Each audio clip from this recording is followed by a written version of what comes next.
Line of control पर वाक़या आज़ाद कश्मीर के खूबसूरत तरीन इलाके वादी लीपा में हालिया बर्फबारी के बाद गुज़श्ता 6 रोज से राब्ता सड़कें मुकम्मल बंद हैं, जिसकी वजह से अवाम इलाका मैसूर होकर रह गए। वादी लीपा की 40,000 से ज़ायद आबादी के लिए खुराक अद्वियात का फुकदान पैदा हो गया।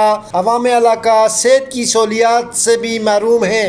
राब्ता सड़कों की बहाली के लिए हुकूमत आज़ाद कश्मीर फौरी इक़दामात उठाए ताकि इलाके में फंसे हुए हज़ारों अफराद की ज़िंदगियों को तहफ़्फ़ुज़ मिल सके। इकबाल समीम, कई न्यूज़, इस्लामाबाद।